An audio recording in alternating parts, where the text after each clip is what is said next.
So you're going to have tough times. Embrace it. Embrace your tough times. Don't be blameful. Take 100% responsibility for everything that goes wrong in your life. And just know this, that when you accept responsibility for what's happening, that's when you learn. And it's that experience that will help you become successful in life, because you can't become successful without the adversities.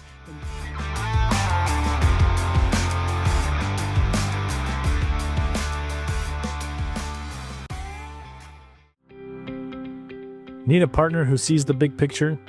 Forza Management. We're not just property managers, we're strategic partners.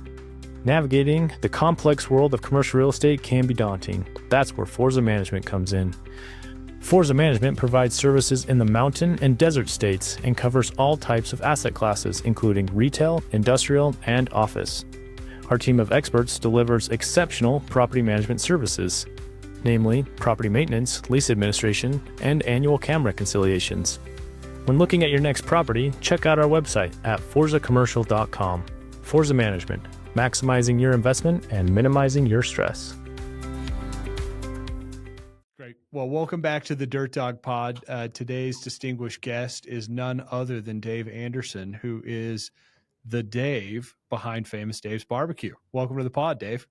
Hey, I'm glad to be on, and we are going to rock and roll. I'm hunky-dory, rocking and rolling, got a piggy by the tail, and if I felt any better, we'd all be eating some slow smoked, tender, juicy, mouth-watering barbecued ribs. I love that. I love that. Well, we appreciate you joining us. You obviously have an amazing concept that you founded. I just thought, where is a better place to start than why barbecue? Did you just fall in love? Did you with the pit? Did you just decide this is my passion in life? This is my path? What was it? You know, I'm often asked, Dave, how did you ever get into the barbecue business? And I can honestly say that I really didn't get into it more than I was born to it. My dad's a full-blood Choctaw Indian from Idabel, Oklahoma. My mom is from the Lakota Ray Reservation way up in the north woods of Hayward, Wisconsin, where I'm currently at right now. And the unfortunate part of this story is that both my parents got ripped from their families back in the 1920s and stuck in Indian boarding schools. And if there's any saving grace of that story is that they met. And so then my dad went and fought in the war in World War II. And after the war, married my mom, and they moved up to Chicago. And I can remember as early as 1959 eating rib tips on the south side of Chicago with my dad. And so I think the real story, though, about Famous Dave's is that I'm really the American dream come true story, because real humble beginnings. I learned how to cook in my mom's Indian fry bread stand way back in the 70s, and actually starting in the 60s, I guess, where my mom would set up at Indian powwows, and she would make venison roasted fry bread sandwiches that my dad would take and sort of roast and smoke up some deer meat. And then my mom would make Indian fry bread along with her Indian wild rice soup that we'd serve. So the story of Famous Dave's is that, you know, it doesn't matter what you've been through, where you come from, is that in this great country that anything is possible. Because who had ever thought that out of that fry bread stand that was nothing more than saplings tied together, covered with a blue tarp, that would evolve into one of America's greatest barbecue stories. It's amazing. So she'd go set up, a food stand then as people were getting together, Native American people were getting together, and then sell kind of to them. That's like almost like fair style or something like that. Yeah, basically that. There'd be thousands of people at these Indian powwows. They were really colorful, part of America's rich history of Native America. But from that, the family always loved barbecue. My dad being from Idabel, Oklahoma. So that's where the Southern comes from, and the love for barbecue. And I grew up knowing where every Black-owned storefront barbecue joint was on the south side of Chicago. And even to this day, I still love some of that storefront barbecue. Yeah. Well, what a great food town to grow up in too, right? Yeah, yeah. And then how I got started was, I would be doing these backyard barbecue parties, and people at some point would say, "Oh my God, Dave, you should be selling this stuff." And so, way up in the North Woods, where my mom is from, in the beautiful North Woods of Hayward, Wisconsin, where I always tell people it's God's country because a phone call to God is just a local call. And but I would be doing these backyard barbecue parties, and at some point, people would start saying, "Dave, your barbecue is so good, so delicious. You should be selling this stuff." So I started building my first barbecue joint in Hayward, Wisconsin, a little town of only 2,000, and people would drive by and they'd say, "Dave, what are you doing?" And I'd tell them, "Well, I'm building a rib shack." And anytime you're doing something, there's always people who are going to laugh at you.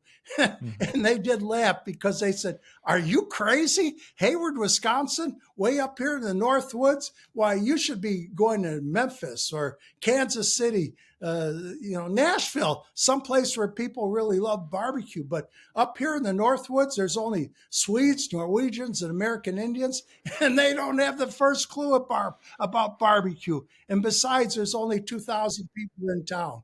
Well, I never gave up on my dreams, and I started building my first rib shack. And by the end of that first summer, I was serving over 6,000 people a week in a town of only 2,000, and I never advertised. Wow. That's wild. Yeah, that's purely wild. So, Wild. and You should have seen the place. I had cars parked on both sides of the highway, a quarter mile in every direction. so clearly the word got out and people must have been coming in from a lot farther away than just Hayward, right?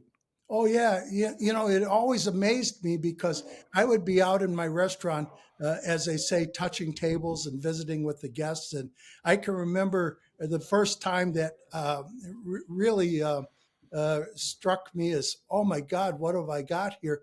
Because I asked these folks, I said, "And where are you folks from?" Expecting them to say someplace close. They said, "Well, we're from Des Moines, Iowa," which is about 400 miles away. And I said, "Wow. Do you have a cabin up here?" And they said, "No." And then I said, "Well, are you visiting friends?" And they said, "No, we drove all the way up here just to eat at your restaurant and get some of your good tasting ribs that we heard so much about. And then we're driving back."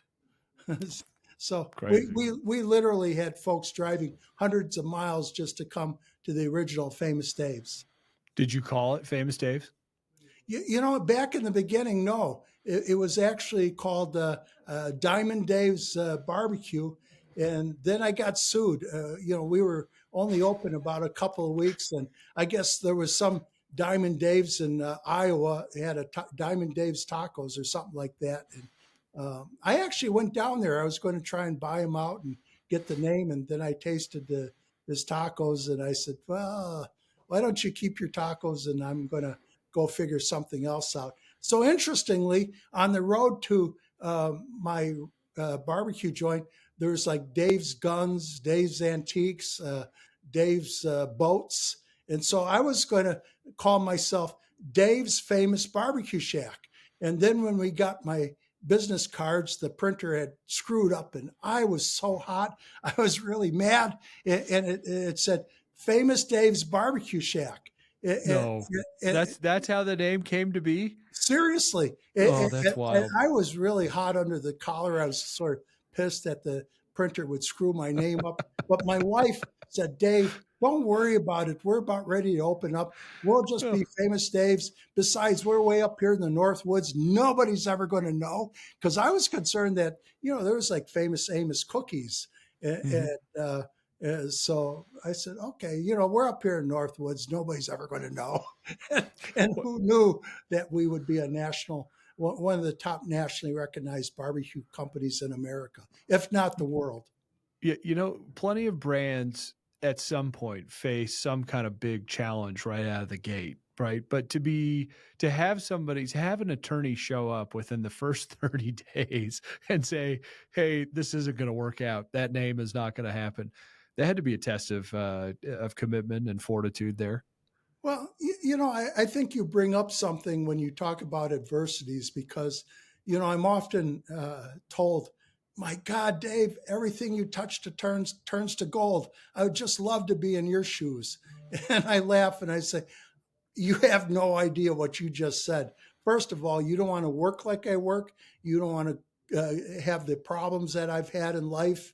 But I think that's the story because I often am asked to share my entrepreneurial story with community groups, schools, universities, and I used to run around the country and ask, "How many of you have ever taken a course called Success 101? Let me see you raise your hands." And usually I never see anybody raise their hands because they don't teach Success 101 in school. And today, though, I've kind of changed my question, and I often ask, well, how many of you listening to me today have ever taken a course called Failure 101? Because life is really, it isn't happy camp. And often in high school and college they have leadership retreats, and the kids will go off and sing kumbaya around a campfire, but then the first time they get sucker punched by some adversity, they kind of melt. And really it's the problems of life that get you to where you are today. And that's one of the things that I've learned, that when things are going easy, you better watch out. But it's in the depths of adversity that I believe that success is really forged. Because when you think the walls are caving in on you and the world is against you, and you just think that there's no end in sight, and you just really don't know how you're going to get out of this, and why is this happening to me. It's in that depth of adversity that if you don't look at it negatively, in a negative way, but you realize that every time that you face those adversities, the good Lord is looking at you, looking up, over your shoulder and saying, "Hey, I gave you this adversity so you can get better. And if you don't quit on me, you're going to be wiser, you're going to be stronger." And it's in the depths of adversity that your mind churns and it churns. And I got to figure my way out of this, is really where experience comes from. And so success in life really isn't just eating a piece of cake and finding the gold pot of the pot of gold, but it's really taking the adversities that life throws at you, that your success comes from. So you hit that success head on. The printer messes up your name. Your wife tells you to breathe. You get branded as Famous Dave's, and the store's a booming success out of the gate. And then what happened next? Where'd you go from there? Well, I think one of the things that I've learned the hard way is don't listen to attorneys, because I had an attorney tell me to take Famous Dave's public, and I wish I had never taken Famous Dave's public. If my attorney was really looking out after me, he'd say, "Dave, you really have something here. Let me figure out how to protect this and keep this in the family." But we became a publicly traded company.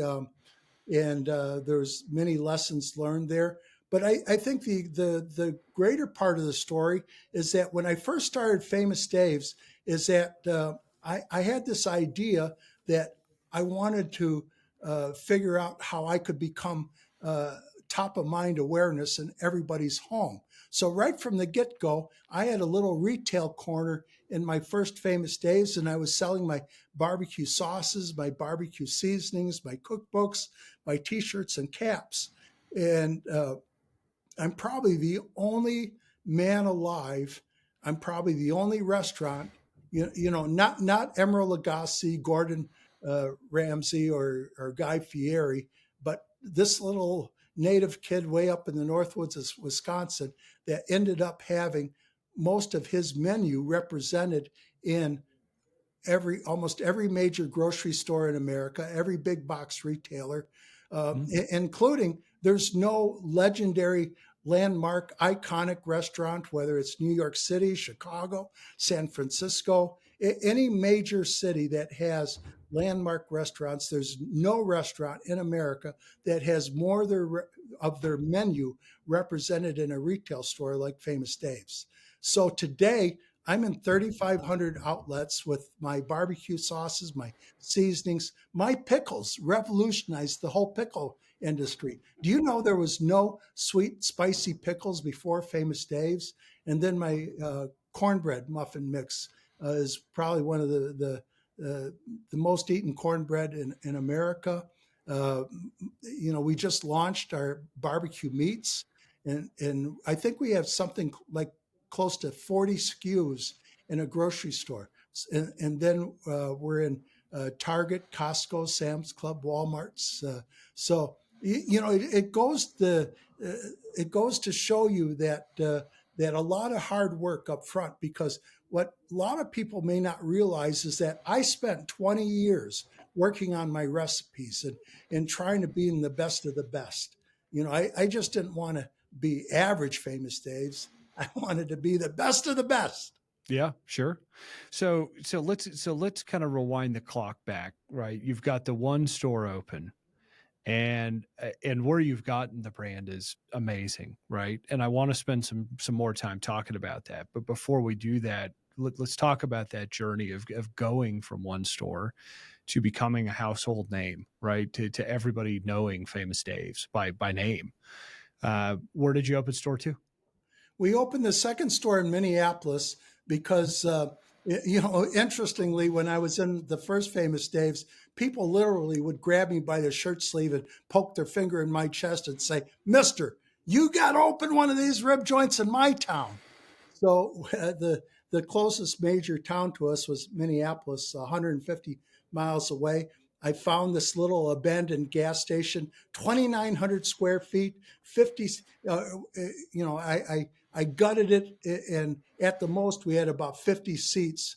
And by the end of the second month, we had a line around the block, and that's when I really knew we had something. And then I opened up Famous Dave's Barbecue and Blues. We had one of the hottest blues clubs in America, because there isn't anything better than to have butt rock and blues along with the barbecue dripping down to your elbows. Yeah, for sure. Where was that unit? Where did that open? Minneapolis as well? Yeah, that was in Minneapolis. Yeah.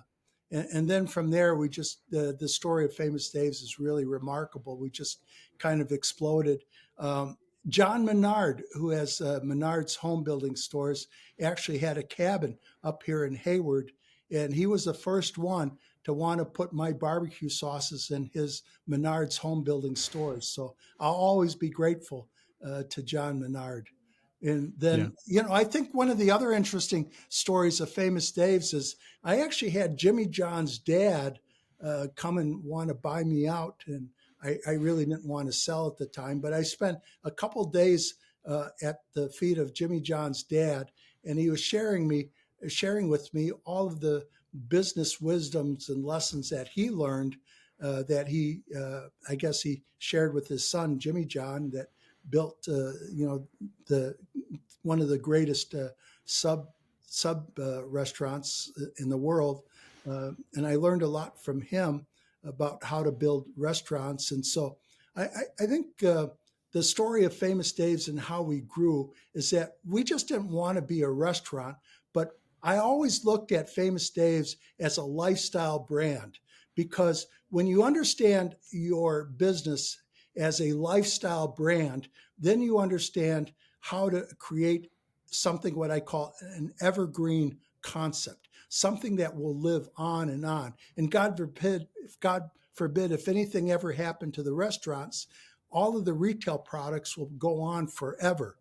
And I think that's one of the stories about Famous Dave's, is that I just didn't rest on opening up a restaurant, but to this day I still study 4 to 6 hours a day trying to understand everything about building a brand. And so there's a lot of little things that I did with Famous Dave's in creating what I call customer touch points that are moments of truth that build the emotional connection between what I do and the people who come in the door. And my whole goal was I wanted people to be able to tell the story of Famous Dave's to other people. And it wasn't just that we had great tasting ribs. So here's a little something you'll never hear from anybody else. When I started the original Famous Dave's, I took the idea, like people will often say, you know, if you were to write down your dreams and then you were to benchmark your dreams and then prioritize them, you will have a set of goals. Well, I sort of did something similar because when I was a kid growing up in Chicago, I always knew that one place had the best hot dogs, but I liked the French fries at this other place. And then I liked the fact that Sure. this other guy had really great milkshakes. And I always thought that if I could just have everything that was the best of the best in one place, that would be the ultimate meal. So the first time I was able to drive, I went and got the milkshake first because it would last the longest. And then I went and got the hot dog. Then I went and got the French fries. And I had the best hot dog meal ever. So when I started Famous Dave's, I thought, well, I'm going to do the same thing. I don't want anybody to ever say, well, you've got pretty good coleslaw here, but I know in Anchorage, Alaska, they got better coleslaw. Well, if that was really truly the case, my butt would be on a jet plane. I'd be flying to Alaska. And by the end of tomorrow, I would have stolen that recipe because I got to have the best coleslaw. So when I started Famous Dave's, I wrote down 100 things that I wanted to be the absolute best at. Like I had the best ribs, the best brisket, the best honey buttered cornbread, the best country roasted chicken. Of course, I had to have all that, but I also wanted to have the best bathrooms.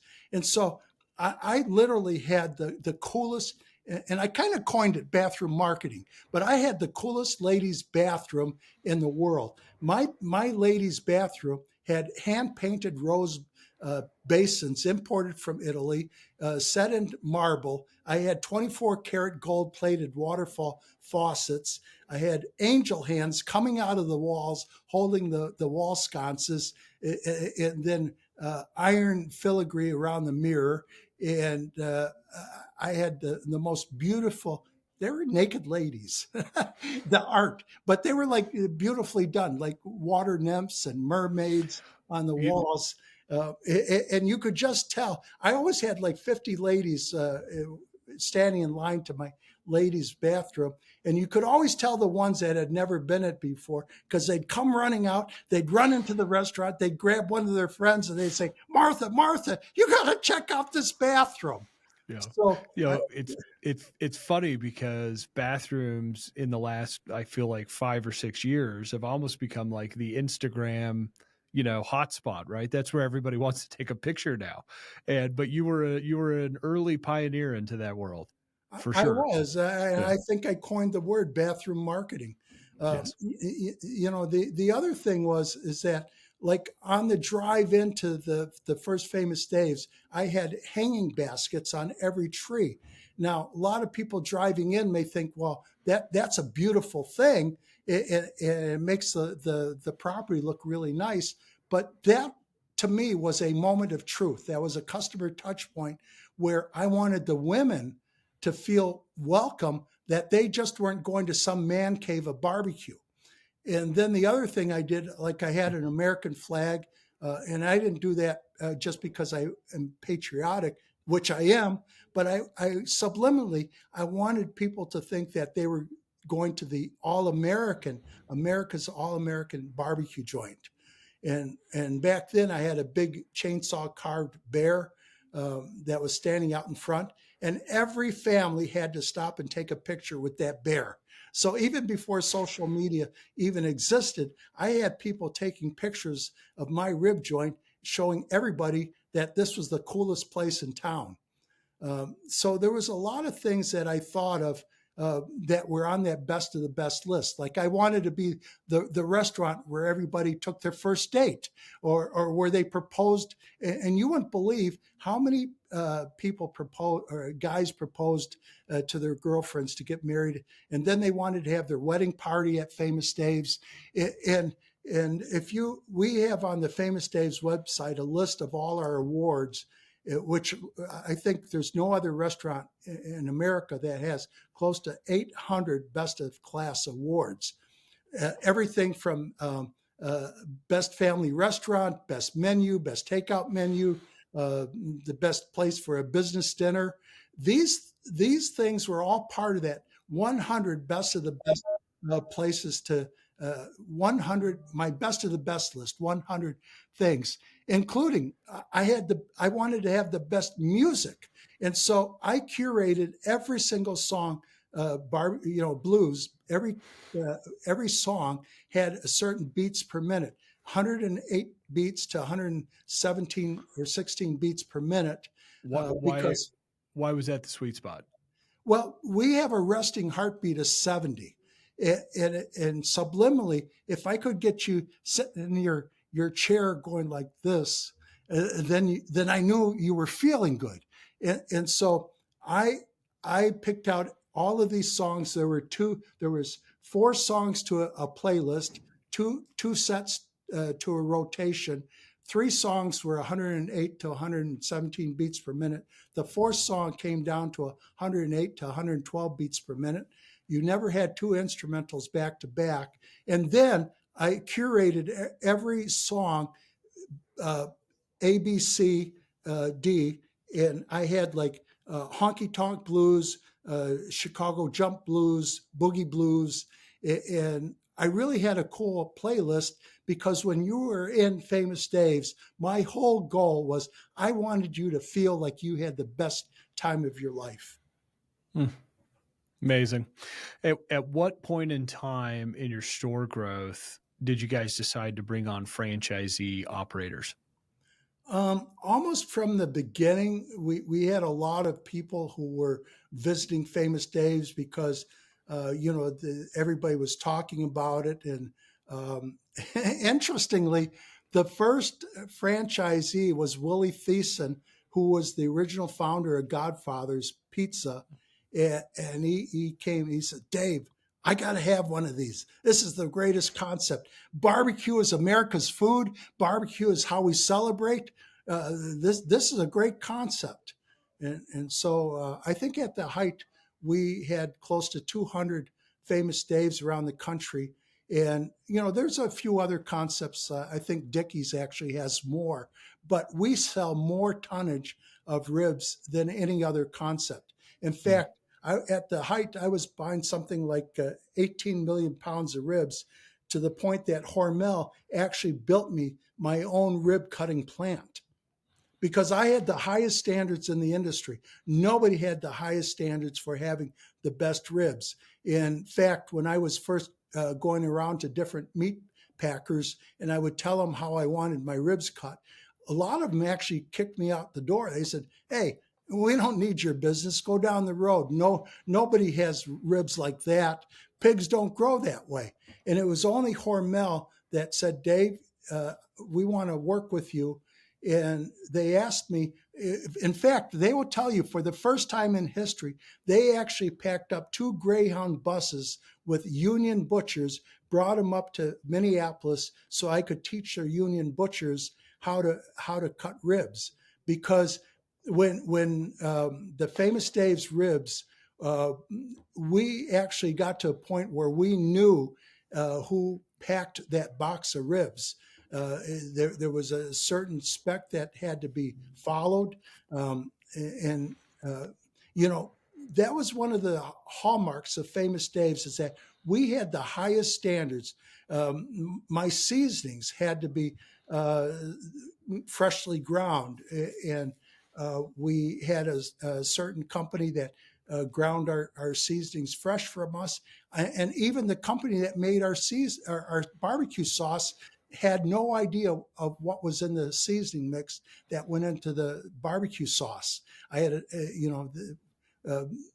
another company make these seasoning packs that went to the sauce company because some of the things that I was doing had never existed. And to this day, I am the only barbecue sauce in grocery stores that is represented by a restaurant company nationally. Of course, there's a lot of mom and pops and local grocery stores that will be represented, but not nationally like Famous Dave's. Sure. So the moment you bring on those franchise operators, you're clearly a founder that's got a lot of passion for what you did and are doing. and you are carrying the message out, right? Emphatically. And how did you translate that? How did you get your franchisees on board to do it with the same kind of passion you have? Because at least, for me, most of my Famous Dave's dining experiences, were either in my home state of Utah or maybe one of the Western states, right? That somewhere close to home. But I always kind of felt, I can feel a lot of these things as you're talking through them in what my customer experience was. How do you get your franchisees on board to carry the vision, forth that you've got? Well, one of the things that I really feel is important is training. And I probably spent more money for a manager in training than any other company. And I think at the time, the number was as high as almost $30,000 per manager in training. Um, and, and a lot of what we did was not just train people in the business itself, the technical disciplines, but we also focused on uh, building the person, because you really can't build a successful business if the people in the business don't believe that they can be successful themselves. So we had this training. We had Mhm. Hog Heaven University. We had leadership from the heart. We had about four different pit master, pit masters. There was a number of different training programs, and we put a lot of effort into the building the framework so that everybody within the restaurant was well trained. In fact, a lot of the restaurants had their certificates. We had train the trainer in the restaurants that had the most people trained and skilled to be able to open restaurants. They were really proud of this. And you could go in some kitchens and see 20 or 30 of these train the trainer certificates on the walls. And they were really proud of that. Mhm. And a lot of people on the outside would say, Dave, you're spending a lot of money training your people, and we all know that there's turnover in the restaurant industry. What happens if you spend all this money training your people and they leave? And I'd laugh at him. I'd look at him and I'd say, well, let me ask you a question. What if I didn't invest in my people and train them and they stayed? Yeah, One no of the kidding. things, one of the things, one of the things that we found out today is that we had the lowest turnover of any national company.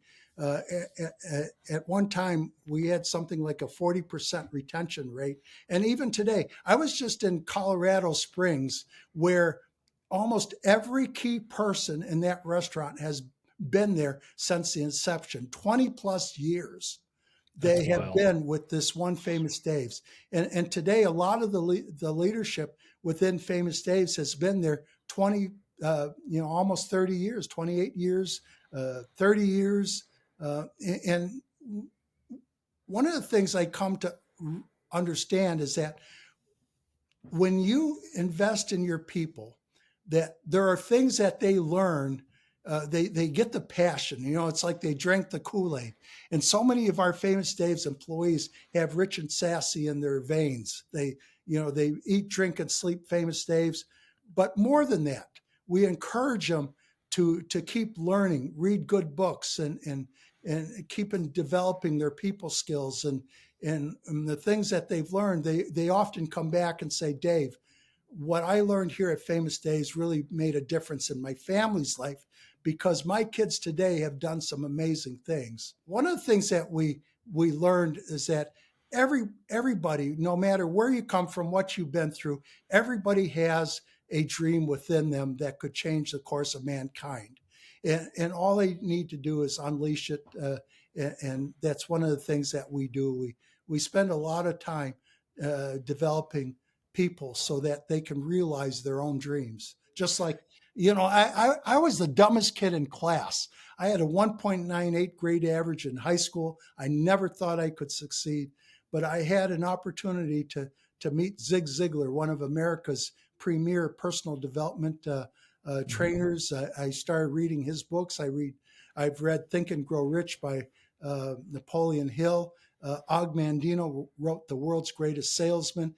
And today, even though I thought I was the dumbest kid in class, today I am on a rampage of learning. I'm always, I eat books for breakfast. I read 2 or 3 books a week. I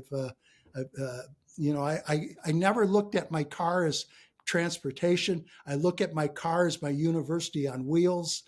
So before I turn on the tunes, I'm listening to an audiobook. I'm listening to something inspiring and putting the pure, the clean, the powerful, and the positive in my head.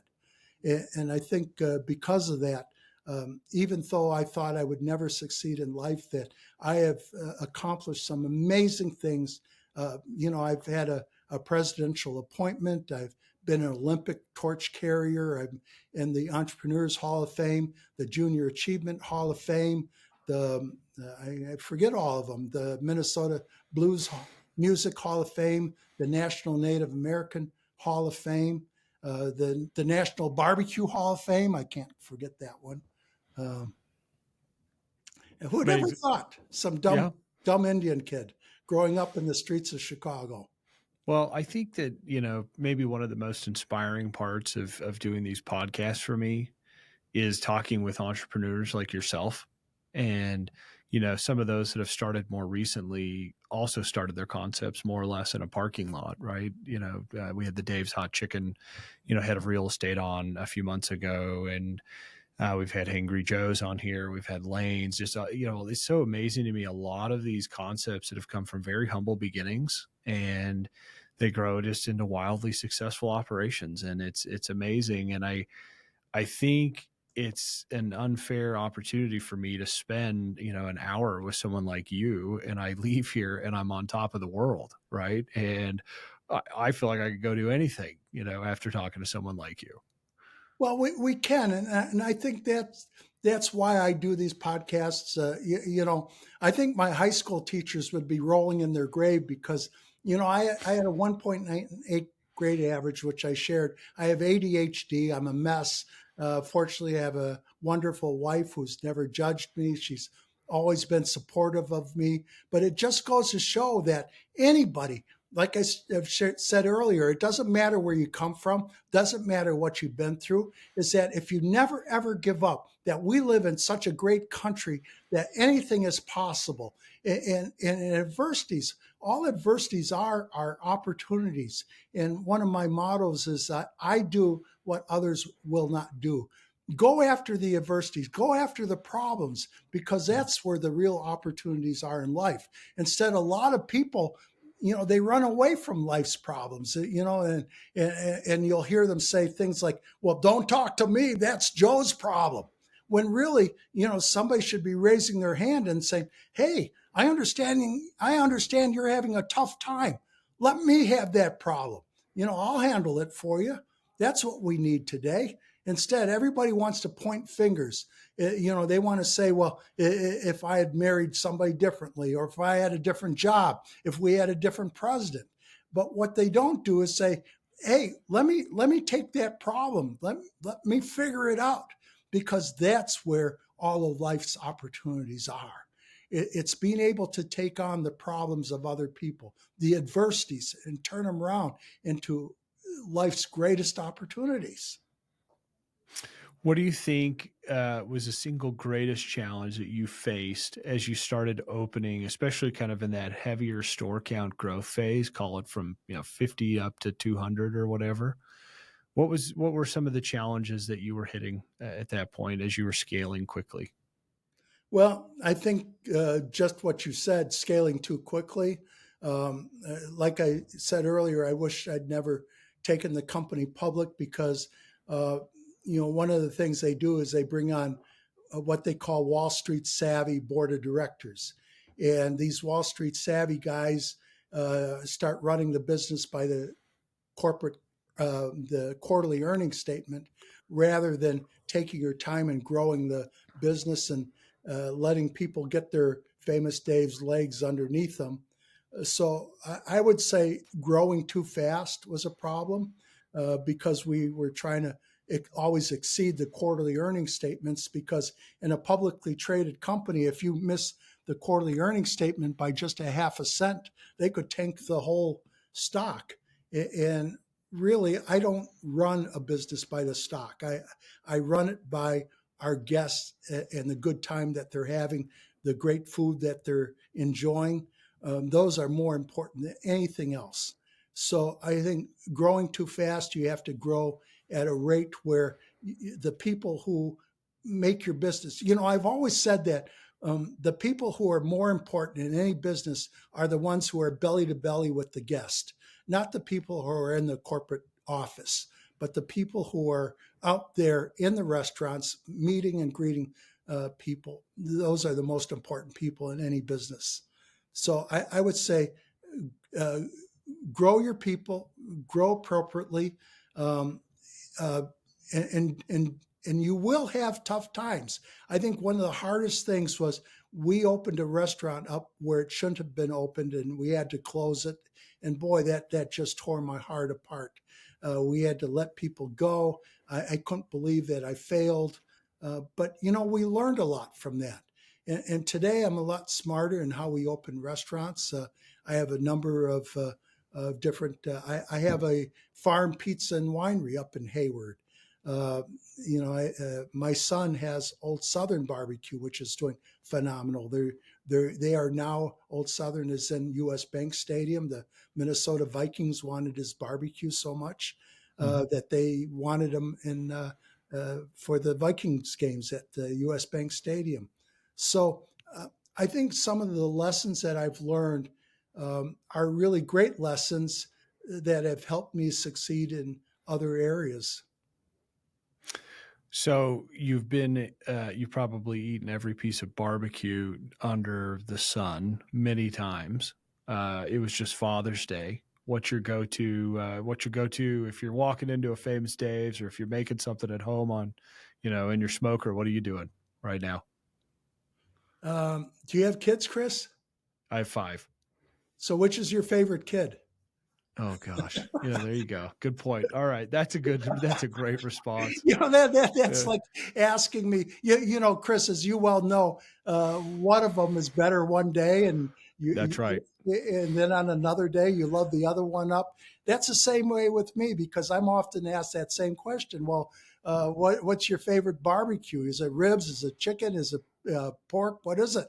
It depends on the day. Mhm. I think the critical thing though is that everything I do, I really try to be really good at it.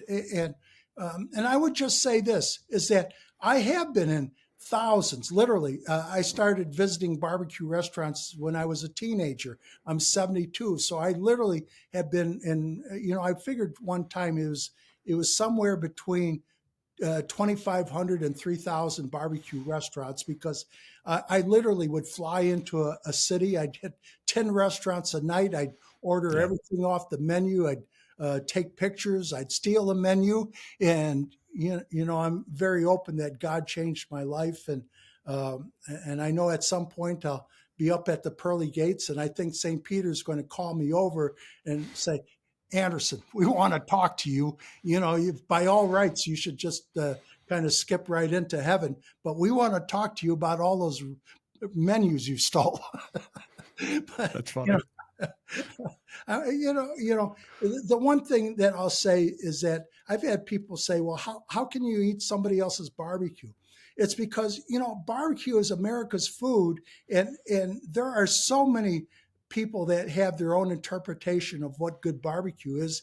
And I Mhm. enjoy what other people do. I never diss another barbecue restaurant. I'll never talk bad about them because Yeah. everybody has their own interpretation of what tastes good. And there's a lot of people that love what they do. And I'm always learning and I appreciate what other people do because barbecue is fun.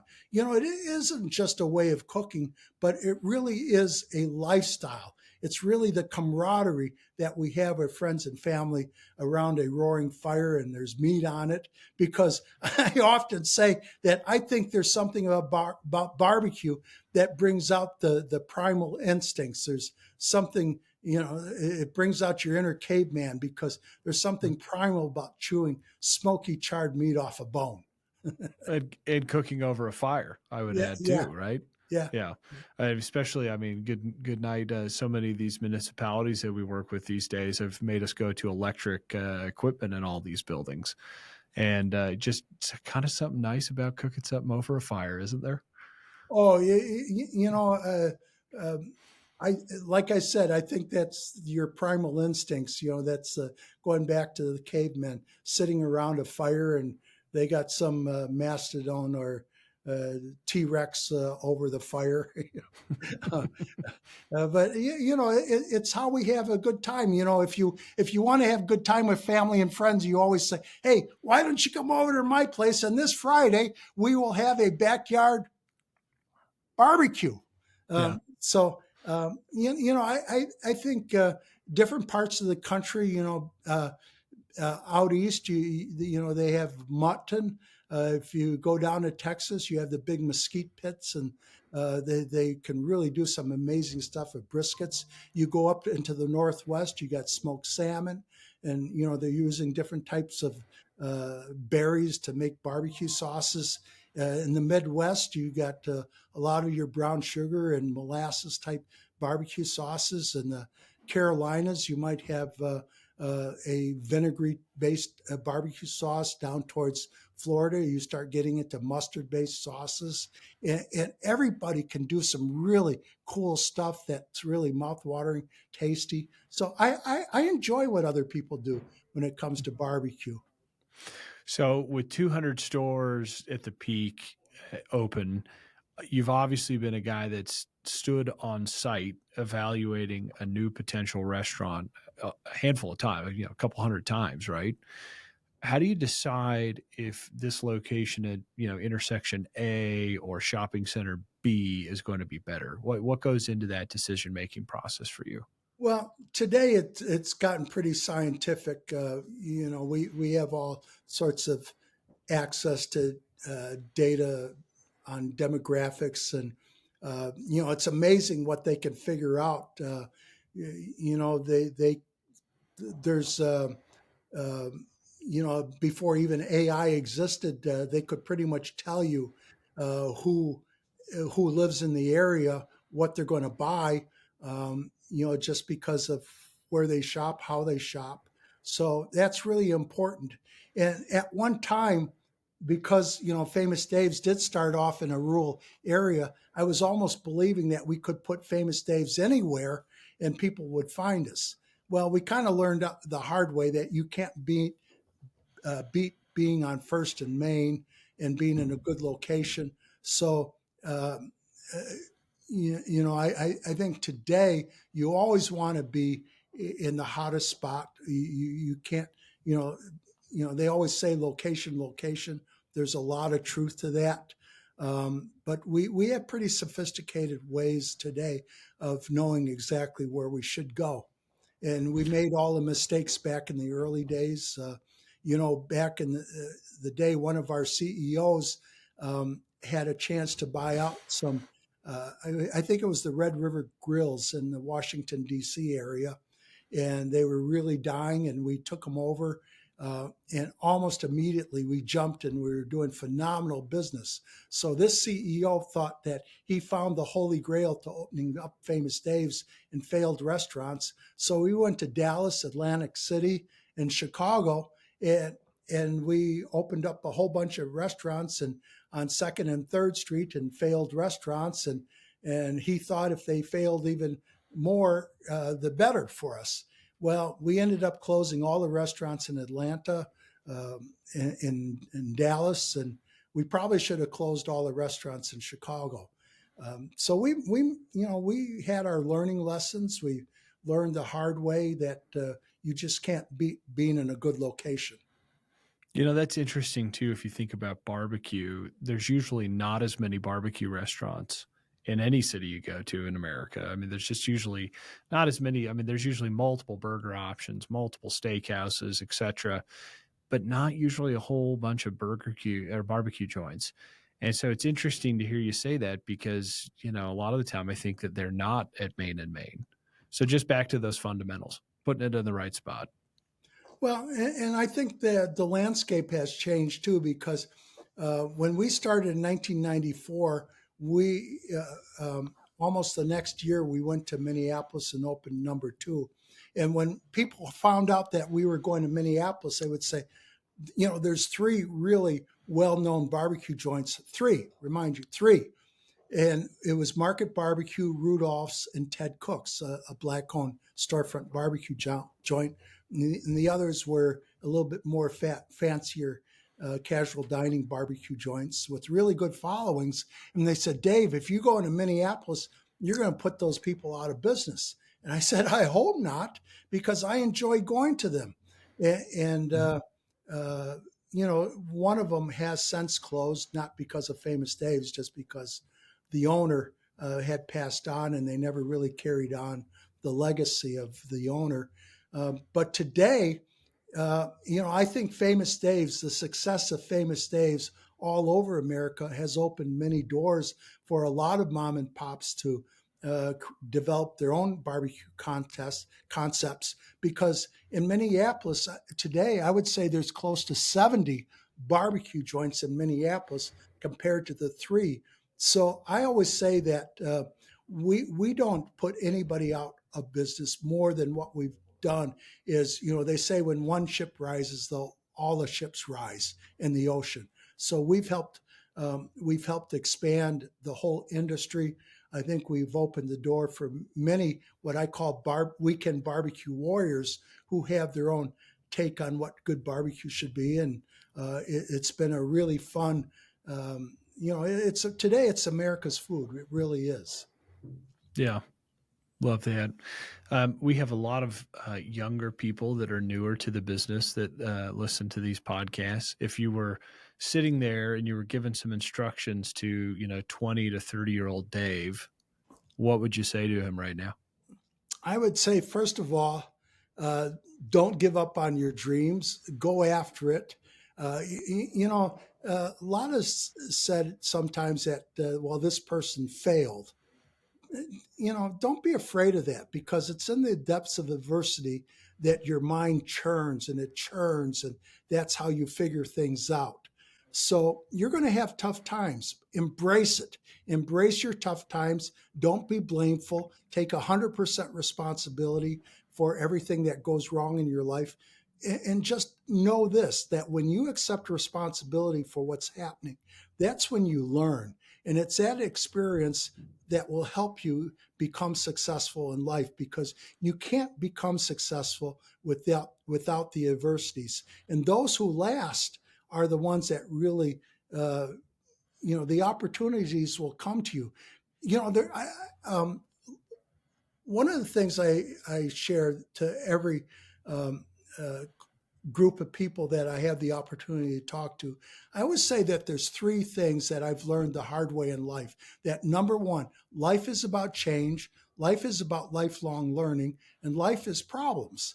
So when it comes to life is about change, understand this, that a lot of people think that change happens out there, that, my life would be different if we had a different president, or I married somebody else, or if I had a different job. No, the only change that ever happens that's transformative and that really means something is when change happens here. And so if change happens here, you have to be about change yourself. You have to have a mindset that every day you're going to learn something new and you're going to be better at something. And so if you're not learning every day, we live in an accelerated marketplace where change is happening so fast. And Chris, you say you have 5 kids. More change is happening in one day of their life than in 10 years of your life. So this is where we are today. So if you're not learning something new every day, this world is going to pass you by and leave you in the dust.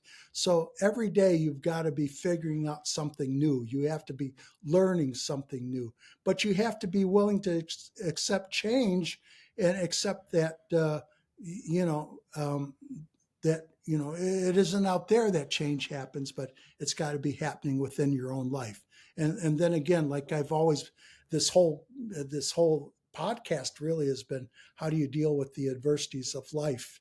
Which is interesting, because I did a podcast with Guy Raz on NPR, how I built this. And I was all set to be talking about exciting things, and all he did was he kept digging about the dirt in my life, and I got really mad at him. Why are you trying to trash me? Why do you want to know about all this negative stuff? And then when I actually heard the podcast, it was really enlightening to even me that a lot of the lessons I have aren't about the really neat things that I figured out, but how I dealt with the adversities. And those are the learning lessons that, I really want our young people, budding entrepreneurs to understand is that there will be times when you think the world is caving in on you and the walls are just crushing you and it looks like there's no way out. It's during those times that you just can't ever quit. Hang in there because you will figure it out. And if you do fail, don't let it defeat you. It's just like a pole vaulter. They don't make the next highest rung. They got to keep after it, and at some point you will get over that higher mark. But you always got to be pushing yourself to a higher mark, because if you're not, there's going to be some young up and comer that will pass you by, bury you, leave you in the dust. Dave, you've created an amazing chain. You've fed America. You've got some unbelievable products that are available in thousands of outlets. Where are you headed from here? We're working on some really cool stuff. We're about ready to launch more of our barbecue meats and in all the grocery stores and big box retailers for Famous Dave's. There's that. I'm helping my son with his enterprise. I've got a couple other. That's the amazing thing. When you embrace failure and the negative things of life, you will find the world beating a path to you. There. Just understand this: the world of opportunity is incredible. It's like so many people think that there's not enough, and they live in a world where there's not enough, and I call that the cake and the candle theory. If somebody's got a cake, if I have a cake and you want some of my cake, you may hit me over the head and take my cake, or I may give you some of that cake, but there's less cake left. And that's not how opportunity is. Opportunity is like a vast ocean. And it's like you going to that vast ocean with a teaspoon and taking a piece of that and thinking that's all, well, my point being is it is unlimited, the amount of opportunity that is out there. And if you live every day in a positive mindset and you live to make other, so I live obsessively devoted to the happiness of other people. I don't work for money, and if all I did was make other people happy, what I found out is they become addicted to you. They can't have enough of you, and they will do everything in their power to help you succeed. I feel like it's two magnets, happy people, positive people, they attract other happy and positive people. Well, I think that's God's great universe, is that when you're living every day to make the world a better place, that you live your life to be a positive difference in the lives of other people, that God's great universe will bring other people who are like you, that think like you. And there's like a magnet. You're right. There's something magnetic about it, because the people with resources, the people who see you struggling and they see you never giving up, they want to come side by you, and they want to help you through those difficult times. And I do that with other people. I see somebody struggling, I'll go help them out. But if you're whining and complaining how bad the world is, everybody's going to avoid you. So no matter how bad you think you are, don't be blameful, don't be negative, be positive. And when that happens, there's like an aura that just goes out into the universe, and the good things in life will be attracted your way. I was going to say there was a person in between you and I that put us together, Foley Schmidt, and he's one of those people too. Oh yeah, he is just an incredible young man. He's got the world by the tail. I'll tell you that. Yeah. That's fun. Well, Dave, thank you for joining us. Thanks for telling us your story. Everybody get out there and go enjoy some Famous Dave's barbecue as soon as you hear this. Hey, and may you always be surrounded by good friends, great tasting barbecue. We live in a great country. Just know I'm there with you in spirit. Have a great day. I'm so happy to have met you, Chris, and good luck to you and your family. And one of these days, we'll break some bread and we will have the best slow smoked, tender, juicy, mouth-watering barbecued ribs. I love it. Thank you, Dave. Take care.